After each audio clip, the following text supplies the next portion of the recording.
Orang-orang yang bertakwa akan kembali kepada Allah Ta'ala diiringi dengan berbagai penghormatan, perlindungan, dan kemuliaan.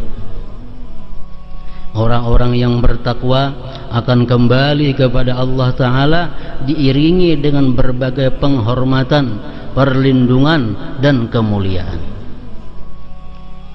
Mulai dia mati, mulai dia dimandikan, disembahyangkan, sampai dibawa ke pekuburan, orang yang takwa itu diiringi dan dihormati oleh para malaikat-malaikat Allah Subhanahu wa Ta'ala.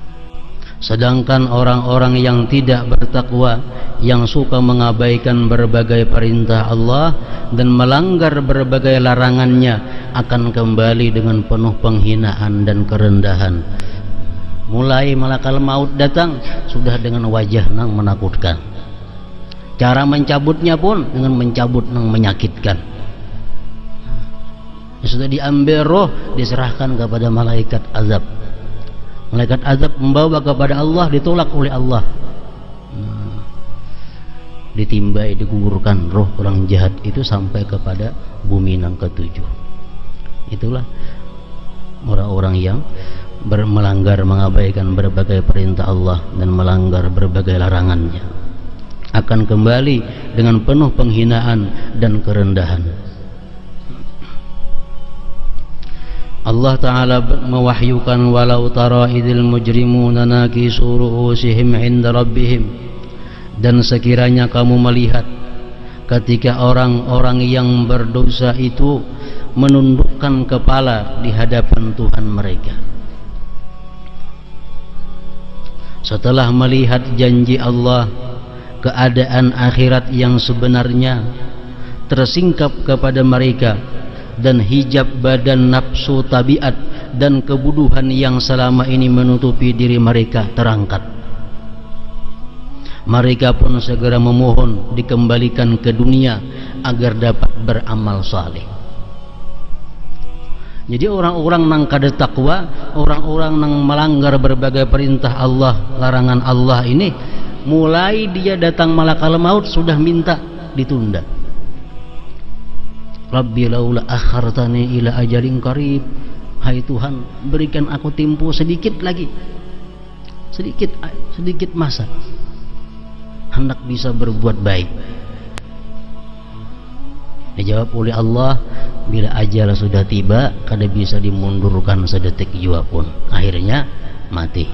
Nah, di akhirat pulang kayaknya kayak itu pulang.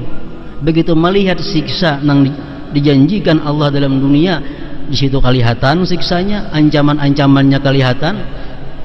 Mereka berkata pulang, Rabbana abasarna wa sami'na farji'na na'mal salihan inna muqinun. Wahai Tuhan kami telah melihat, oh ini neraka, ini bakal tempat yang kami tempati, ini siksa yang bakal kami hadapi. Melihat dan mendengar, maka kembalikanlah kami ke dunia agar kami dapat mengerjakan berbagai amal saleh. Sesungguhnya kami adalah orang-orang yang yakin. Sudah melihat.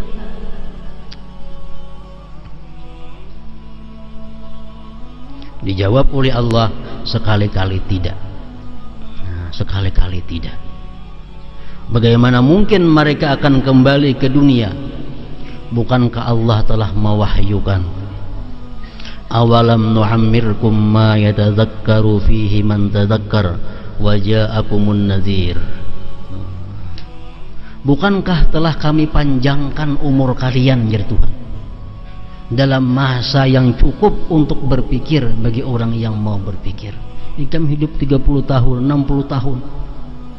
Dan bukankah telah kami datangkan kepada kalian pemberi peringatan, para rasul, para nabi, pewaris-pewaris rasul dan nabi sudah menyampaikan ancaman-ancaman dan janji-janji Allah Subhanahu wa Ta'ala. Makanya kalau kada hilaf ada hadis yang mengatakan annas niyamun wa idza matu intabahu. Manusia ini guring, kita ini semuaan guring.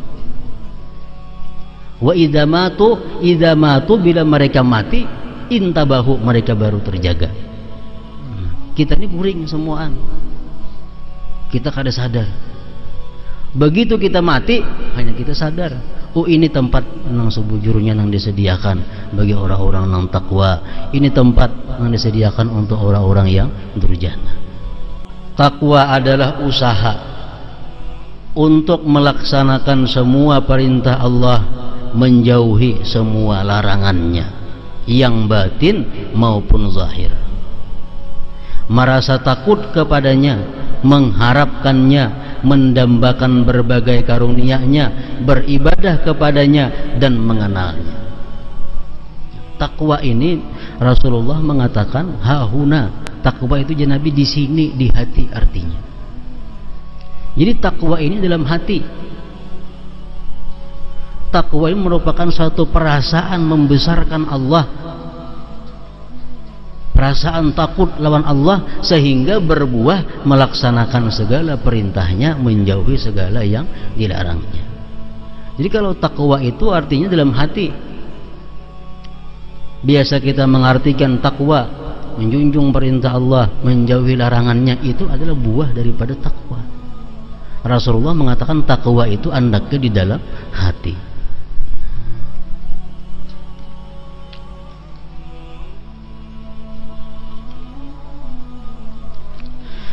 Walikullin darajatun mimma amilu. Derajat ketakwaan setiap manusia berbeda. Allah mewahyukan walikullin darajatun mimma amilu, dan masing-masing memperoleh derajat sesuai dengan apa yang telah mereka kerjakan. Ada takwa orang awam, ada takwa orang yang khawas, ada takwa orang yang khawasul khawas. Takwa ada tingkatan-tingkatannya, dan sedikit pun takwa itu berguna. Misal kita bisi takwa 1%, itu ada gunanya. Apalagi bisi takwa 10%, takwa 50%, maginnya lagi. Sekecil apapun takwa yang kita miliki, itu ada gunanya. Takwa orang awam minasyirik, daripada syirik. Untuk orang-orang awam, takwa mereka itu daripada syirik. Bila mereka itu kadang menyekutukan Allah, itu sudah takwa. Takwa daripada syirik itu untuk orang-orang yang awam. Dan ini ada faedahnya, banyak gunanya. Gunanya yang paling besar adalah selamat daripada kekal dalam api neraka. Selamat daripada kekal dalam api neraka. Ini sekurang-kurang takwa, demikian gunanya, faedahnya. Nah, yang kedua takwa al-khawas, takwa orang-orang yang sudah khawas, orang-orang yang sudah punya ilmu yang kuat. Nah, takwa mereka ini an maksiatillah, takwa daripada maksiat kepada Allah. Nah, ini makin banyak lagi manfaatnya, makin banyak lagi gunanya. Selamat daripada api neraka, langsung masuk ke dalam surga karena mereka selamat dari maksiat. Nah, yang ketiga takwa khawasil khawas, takwa orang yang lebih khusus lagi. Itu takwa ma yasghalu anillah, takwa terhadap yang menyibukkan dia, mengganggu dia daripada Allah. Hal apapun yang mengganggu dia dari Allah, mereka tinggalkan. Nah, ini takwa orang yang lebih khusus lagi. Ini tentu lebih banyak lagi manfaat yang mereka dapatkan.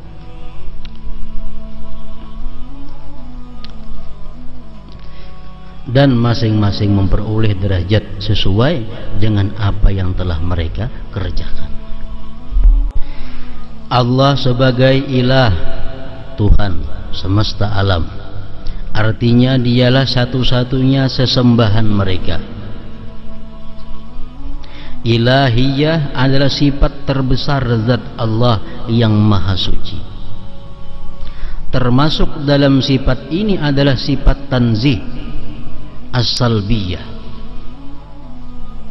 sifat-sifat tanzih as-salbiyah, seperti al-Quddus. Nah, itu maha suci daripada as-salam, maha suci daripada anu ini, maha suci daripada itu. Nah, itu sifat-sifat salbiyah, termasuk dalam ilahiyah. Sifat keagungan al-jalal, seperti al-jalil, al-azim, al-ali. Sifat keindahan al-jamal, Ar-Rauf, Ar-Rahman, Ar-Rahim. Sifat kesempurnaan Al-Kamal seperti Asy-Syahid, Al-Malik, yang melekat pada zat Allah. Nama yang paling agung yang menunjukkan zat yang memiliki sifat ilahiyah adalah Allah. Jadi samuaan ngaran Tuhan itu bisa dirasuk lawan Allah. Allah Rahman, Allah Rahim, Allah Wadud, Allah Rauf, Allah Azim, Allah Ali, Allah Wakil. Samuaan bisa masuk kepada Allah. Karena nama yang paling agung yang menunjukkan zat yang memiliki sifat ilahiyah adalah Allah. Jadi Imam Fakhrul Razi mengatakan, nah, kalimat Allah itu dibuangi satu persatu, tatap Allah. Allah, buangi alifnya, lillah bacaannya. Buangi lam sebuting, lahu, bagi Allah artinya. Buangi lam keduanya, hu, dia Allah artinya. Salah satu di antara khususiat nama Allah. Nama Allah adalah seperti sebuah tanda yang menunjukkan keberadaan zat yang memiliki sifat ilahiyah yang tidak mungkin dapat dimengerti dan dipahami dengan sebenar-benar pengetahuan.